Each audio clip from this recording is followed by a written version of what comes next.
So we're gonna talk a little bit today about Creed 3. Creed 3. Thank you. Like, what else did we see today? I was like, Kang the Conqueror. No, that's the wrong one. Kang the Conqueror beats up Kilmonger. Ooh, that's a tongue twister. I mean, I'd watch that movie too. I'd watch that movie too. That would be a good movie. Okay, but both of these dudes Are absolutely jacked. Yeah, they're like Kang has muscles I didn't know were like existed. He had supposed to have a muscle there. Yeah, he had like muscles like right here above his abs. I was like, I didn't know that was a thing. Yeah, they were both pretty jacked. So I'm gonna kind of skip around here, but one thing I liked was that Drago became Creed's sparring partner. Yeah, I was like, that's actually kind of nice. Like they became maybe not necessarily friends, but friendly enough, professionally respectful of each other. That Drago's like, yeah, I got your back. And that was just really nice. I like to see that kind of professionalism when it comes to sports. I mean, I played soccer for 14 years. Mm-hmm. Professionalism and respect for each other is a huge part of the sport. And especially for something as intimate as punching someone in the face, I would hope that there is a level of respect between competitors. Because one, you don't want to go into a fight knowing you're going to win like that. That's boring. And so, you want to have people that you can respect who are your equals. And so I really appreciated that. Having Drago's kid come back, it was just really nice. I thought overall the movie was also okay. I mentioned that I think I like the second one the most. Mm-hmm. One's also okay. Mm-hmm. 3 is also okay. One's a little bit older, so it's got some kind of cheesiness to it. It's got some leeway. I think 2's story was one of the better ones. It was one of the better ones. But I thought the fights were really good. Mm-hmm. Did you catch the Naruto head in his room as a kid? No, I didn't. Well, so darn. I thought that was funny. Every kid knows Naruto. He had like a paper cutout of or something. I can't remember. That's awesome. The movie kind of moves along in a predictable thing, and they draw out the past more than I feel like they should, because like they're like, and then this happened, and then you're like, okay, but what happened next? Well, but also what happened next. You're like, yeah, oh, okay. The kid went to jail, but Adonis didn't. Yeah, and it's like, they keep mentioning stuff before you get the flashback to the past. Mm-hmm. He's like, and you ran. So when you get the flashback, you're like, and now he's gonna run. Yep, there he goes. So like, I would have liked to have seen the flashback actually as one scene. Yeah. Instead of cutting back to it. Have the fight between the two of them actually be the middle of the movie, and then have the what came after. I would have, the resolution after the fight, because I wanted more than that. It was just done. Yeah. And like he's teaching his little girl a little bit about like boxing and stuff, but like that was about Which was cute. Which was pretty cute. The beginning where he's like in a dragon suit and stuff. Yeah. So and the sign language was cute. That was and great. their little girl was really cute. And the relationship between him and Tessa Thompson, I think that's her name, right? Yeah, I think so. Is great. So like I liked her whole story actually throughout all 3 of these movies. Yeah, it was a natural, good progression. So she's, she has trouble hearing, and she's found that when she's on stage singing, it just doesn't work anymore. So she found a different way to do what she loves. And she gave it up so she wasn't lose more of her hearing. Yeah, and so while, that is hard, and it's not the dream that she had for herself, it's still a version of it, and she's found a way to be happy with it. Because she still gets to write music, still gets to write the lyrics, and she still gets to hear it happen. It's just not her singing anymore. Yeah, I would have liked more of a build-up, because you get, I'm helping you. Wait, are you the bad guy? You know what? Let's fight. Like, it goes that quick. You're like, hold on, I need where you guys are on opposing forces. Yeah. I mean, though, like, I can understand it being that quick, because, I mean, that's kind of what anger is. Not saying that they're angry fighters, but when you realize that this man that you thought you were helping has instead been royally screwing you over and using you the whole way. I mean, yeah, but also he did call him on live TV. What else was he supposed to say? I know, but that was after he already made the resolution with Tessa Thompson, like, maybe you should shut him up. Yeah. Like, and also, I was torn. That should have been a different scene, because the death of the mother was a really good scene. Like, very powerful, very emotional. And it went right from that. They're still kind of at the funeral. They're sitting in the house. And he's like, I don't know what to do. Maybe I should, beat him up. And she's like... He's only going to know. He's only going to learn. He's only going to stop if I stop him or something like that. And she's like, well, then maybe you should stop him. And so, but that was it. It was a short conversation of, okay, I guess I'm going to fight him. Mm-hmm.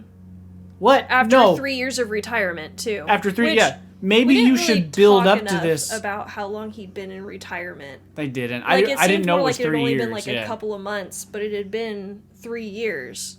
Which I think there was a big flash of 3 years. There might have been. But I missed it. Yeah, I feel like they should have mentioned it or something.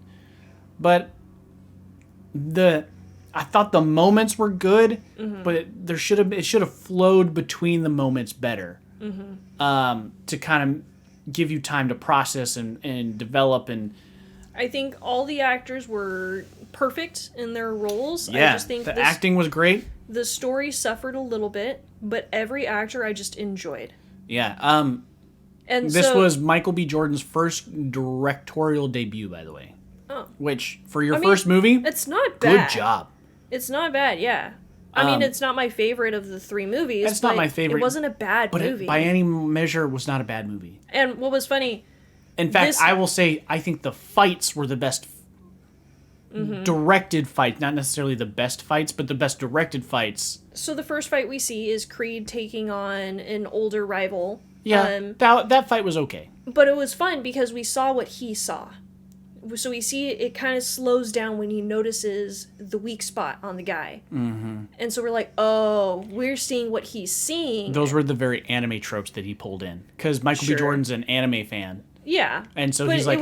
It was fun, though, as a viewer who's not a fighter, to be like, I understand what you're seeing now. Well, it'd be like if somebody was able to look at what I was looking at in the middle of a soccer match, then they could understand more of what I'm doing. And that's one thing I think... anime, especially sports animes, do well. Mm-hmm. I mean, if it's actually about the sport, not like when you're like Super Soccer or something where it turns into basically Mario. Yeah. But there's a particular anime which I know he has watched and this had influence on. It's a boxing anime. Mm-hmm. But they would do that kind of in their perspective. And then you kind of, your mind catches up. You're like, I know what he's going to do. He's going to, fake him out and give him a little juke and and that's where and so it keeps you in the mind of the protagonist, which makes you feel a part of it. Yes. And I really liked that. I thought the elements they did, some of it didn't quite work for me. Like in the last battle, in the last fight, which I actually thought was really good, the moment where they cut to inside their heads. Mm-hmm. To just the two of them? I wasn't crazy about it. The fighting was still good. Like, with them in the ring was still good. But it's still being in their heads. I'm like... I thought it was a really good way of going through all 11 rounds without showing us all 11 rounds. Yes, but at the same time, like other Rocky movies and other Creed movies, you go through the rounds so you feel as tired as the protagonist. You're like, man, this is a hard-won battle. I didn't feel that. I was like, okay, Creed beat the crap out of him. I mean, for me, I struggle to watch fighting itself. Yeah. I'm very empathetic. Everything makes you go, ugh.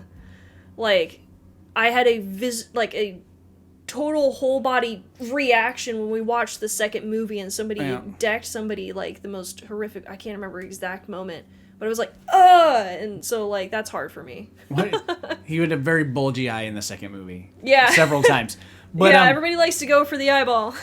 Yeah, they didn't look as beat up in this movie, so the makeuping wasn't as good. But there were several hits where the theater audibly, oh! Yeah, ooh, the sternum punch. The big punch to the... It was just a little under the body, sternum. yeah. But there were several of them that were hard hitting, and you felt them. So I thought that was good. Well, and so that was another thing I was going to mention. We had about 30 or 40 other people in the theater with us, and it was so funny because there was a couple of minutes where everybody laughed at the same time. Yeah, which is always nice.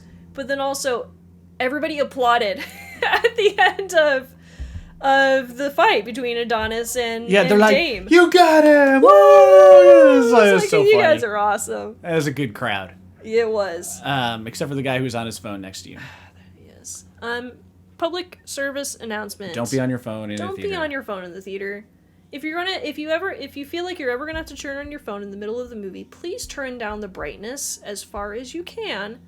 Because yes, I had to check my phone in the middle of the movie, but that's because Mom texted, and I'm always trying to make sure that things are okay. So if Mom texts, maybe it's something important because the kids are with our parents. Well, and I'm on call from work, so I have my phone with me. So if it dings or something, which I turn off the sound, so if it vibrates, I do have to, take a glance to make sure it's not important. But this guy's over there with his screen on all the way up, using, I don't know, Snapchat or something because his screen was yellow. And they weren't even close. They were like 6 seats down. Yeah. And he had his flashlight on at some point to look at something. And so I'm sitting there for like half the movie like this. Yeah. Because it's incredibly distracting. And while it's not like it was ruining the movie for me, like... It definitely takes you out of it. It does. Well, and also I noticed at one point, because I kind of glared over at one point, the lady next to him who was with him... like reached over and flipped his phone over, like stop looking at your phone. Like it was annoying. It was and they still kept doing it, but it was annoying even the party that they were with.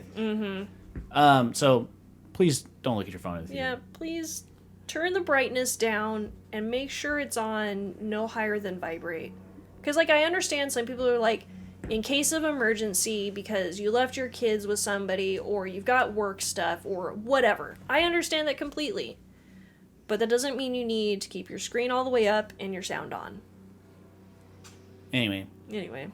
So the movie was pretty good. Yeah. Acting was great. There's a few choices I would have done differently. I would have built scenes differently. But other than that, I quite enjoyed it. It was a good movie.